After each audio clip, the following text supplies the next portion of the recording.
Today, we are back at Totos Antiques, located just north of Thomasville, Georgia, right off of Route 19. If you're down this way and you want a piece with history, be sure to check out Totos Antiques and tell them Jay from What It's Like YouTube car channel sent you there. That's me. I'm Jay. Welcome to What It's Like.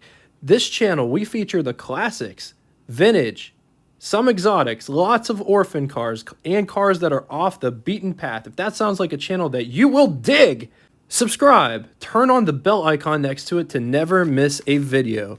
Real quick, before we move on, if you'd like to get a hold of me for any reason whatsoever, the best way is to leave a comment in the comment section. I read all of my comments and I answer all of my comments. I don't have some computer or secretary do it, it's me. The other way is we recently made a Facebook group that correlates with this channel, and there's no obligation to join. I'm just telling you that it's a thing and it exists. The cool thing about it is the group will one day hopefully be a classic car community where you could share and talk about your experiences, cars, memories, and you could also share pictures, videos of your rides, and other YouTube car-related links are welcomed. Some Facebook groups have a ton of rules to follow, and the admins are jerks. I am not that. I'm not a jerk. This group is not that. If you're interested, I'll post a link in the description, and like I said before, the classic car hobby is for everybody. Today, we will be doing a deep dive or a closer look at the 1961 Cadillac Deville. But before we do, let's talk 1961 Cadillac lineup. 61 Cadillac offered in 3 series. The 60, which the difference was the 60 had a shorter deck, like shorter trunk area. The 62 was just a standard size, full-size car, I should say. And the 75, which was the limo. They offered different trim levels were Fleetwood, Coupe Deville, Sedan Deville, Eldorado, Barrettes. Let's talk about the Deville name. The Deville name goes all the way back to 1959, not that far back. And the first generation was offered from 1959 to 1960. Second generation, our car, 1961 to 1964. Cadillac offered the Deville in 4 different body styles. There was the 4-door, 6-window hardtop, 4-door, 4-window hardtop, 4-door town sedan, which came mid-year, and a 2-door hardtop. Okay, let's move on to some specs. Rides a 129.5-inch wheelbase, is 215 inches long, and side note, the town sedan is actually shorter than any other Cadillac offering. In 1961, all the other models are 222 inches long, 79.8 inches wide, it's 56.3 inches tall, it weighs 4,670 pounds, designed by Bill Mitchell and his team. Standard features included power brakes, power steering, automatic transmission, backup lights, 2 of them, windshield washers, dual speed wipers, outside mirror, vanity mirror, singular for both of those, 2-way power seats. All of that came at the price of $5,500, which is equivalent to you spending $53,766.82 in the year 2022. Total 1961 Cadillac production numbers was 138,379 units, of which 6-window sedan was 26,415. And just for giggles, the town sedan was 3,756. Our car, I'm fairly certain that it's the 6-window sedan because it's got a longer trunk area than the town sedan.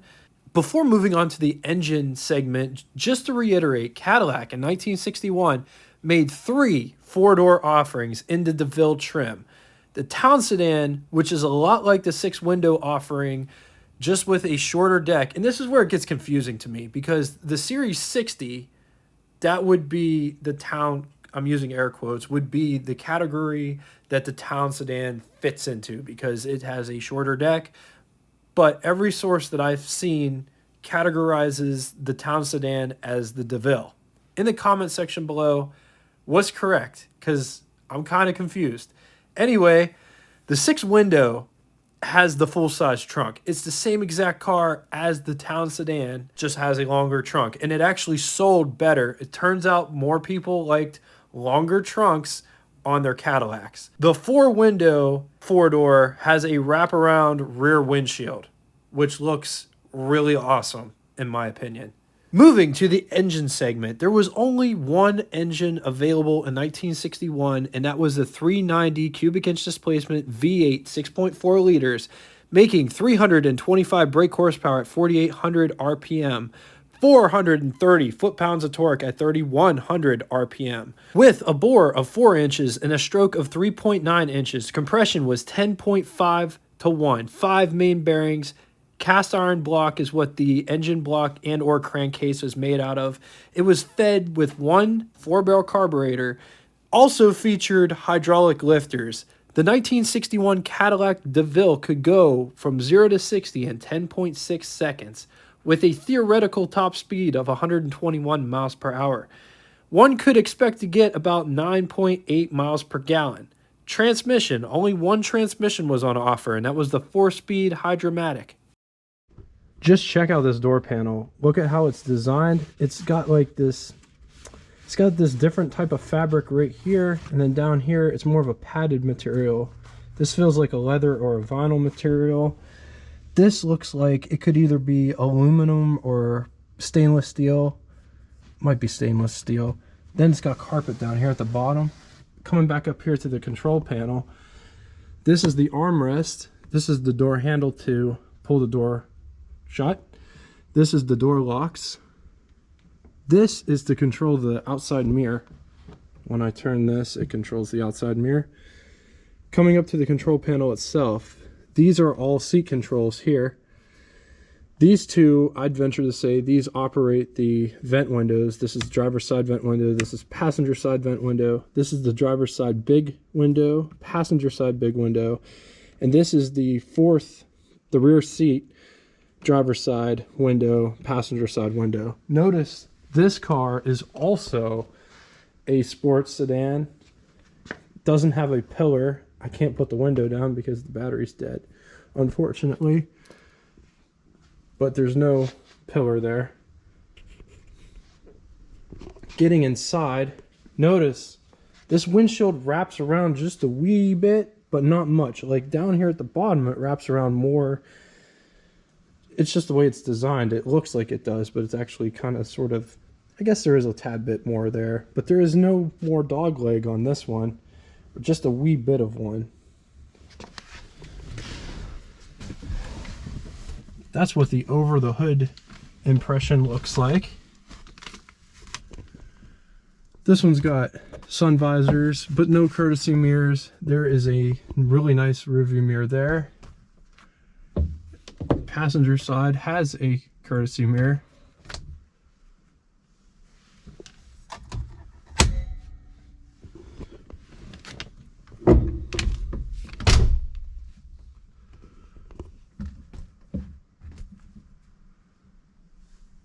That is the over the hood impression.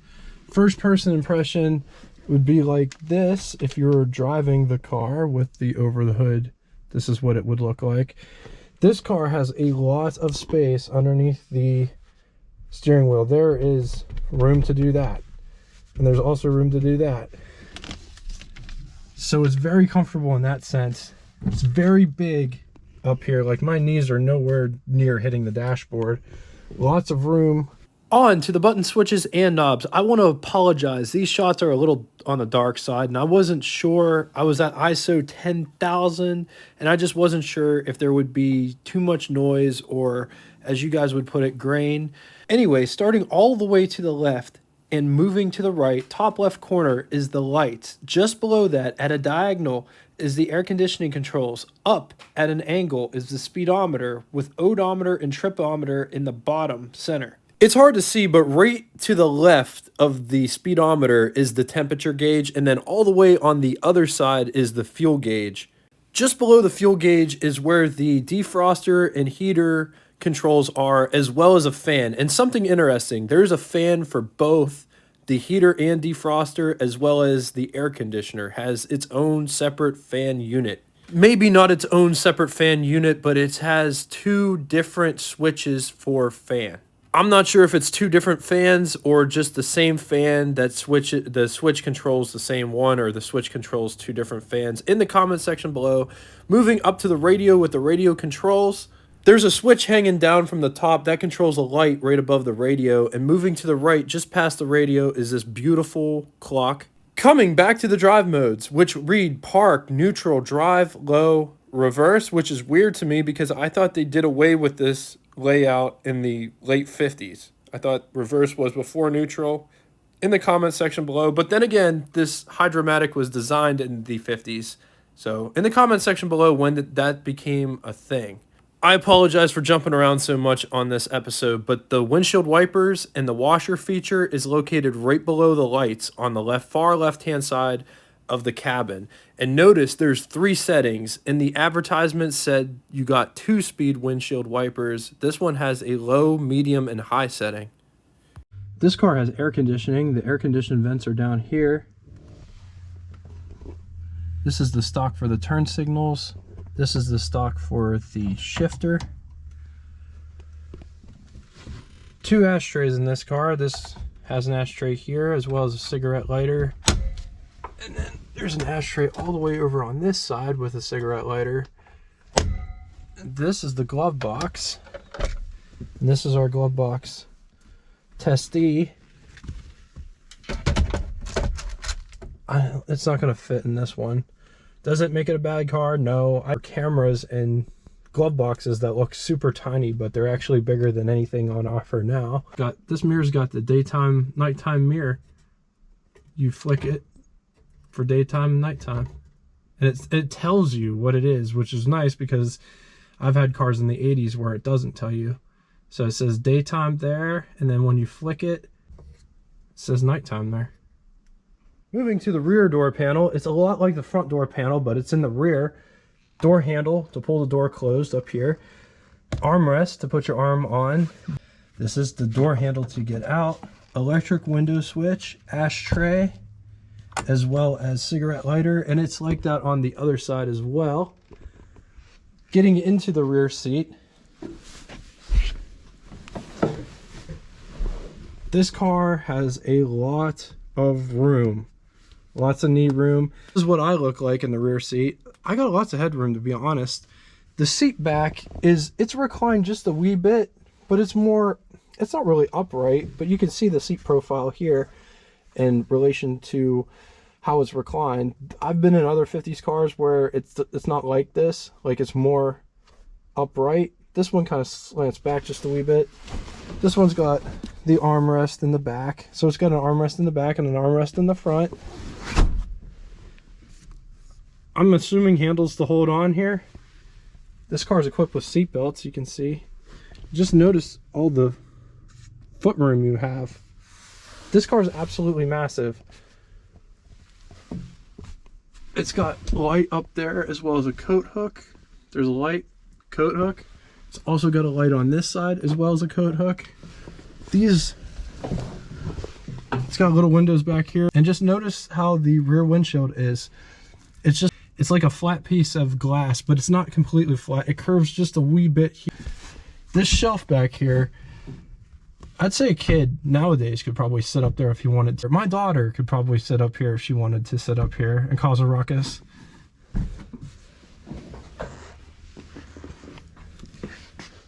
But right before we shut the door, just check out how that fin is and how it's broke up. Just the different lines. I love the sound of how these things close too. It's like actual steel closing, not recycled over and over and over again steel or plastic or whatever they make cars out of nowadays. All right, there's a couple different lines that are going on that I really want to show you. So check this out. It starts out narrow here and it gets wider as it comes down into here. And I believe there's turn signal indicators in there. So when you're sitting behind the wheel, you can just look out and these indicate where your turn signals are on. There's a line that starts here and it comes back to here. And it gets wider as it goes out. There's another line that starts midway right here. And it gets bigger and bigger and bigger as it comes into this fin. I'm going to put my hand down here for reference of how big this fin is. It's not as big as the 59. It's not as big as the 59 fin, but it's really nice. Notice taillights are in the fin itself. There's also taillights down inside here. These almost look like jet thrusters.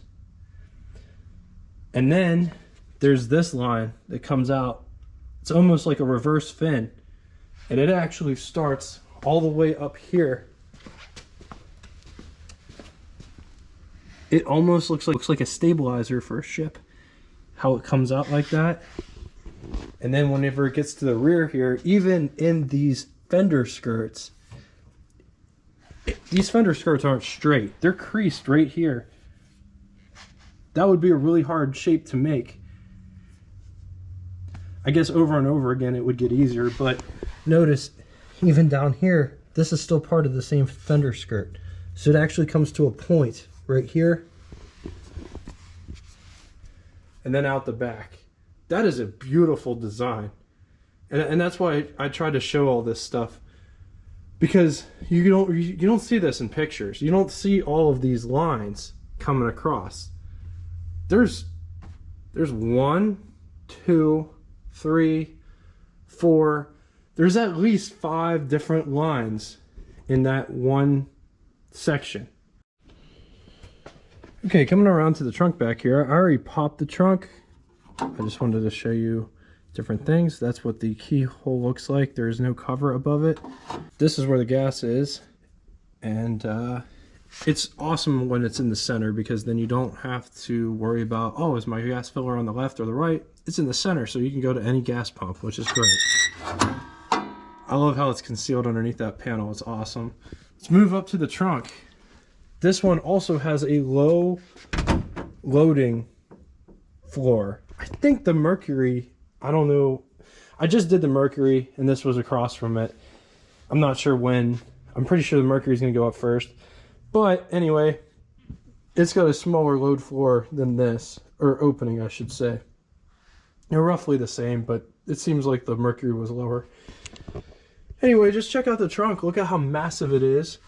Full-size spare tire here, and still plenty of room to boot. Bumper jack on the side here. Bumper jack stand, tire iron, all the stuff you need to change a tire. Special instructions. Alright, coming to the under the hood section. Right here, there's a wee little tab. And the reason I show this is because every single one is different. It's just a really heavy hood. But look at that. Absolute beast of an engine. I love showing all of these because they're all totally different in how they did things. This one's got power steering pump and reservoirs right here. This one's got a funky, I don't know what this is, container on top of the brake master cylinder. The brake master cylinder is only a single unit, but it's got a power brake booster at the back, and it's got this crazy doohickey on the top. If you know what that is, in the comments section below. This car also has air conditioning. This is the air conditioning compressor. And the battery.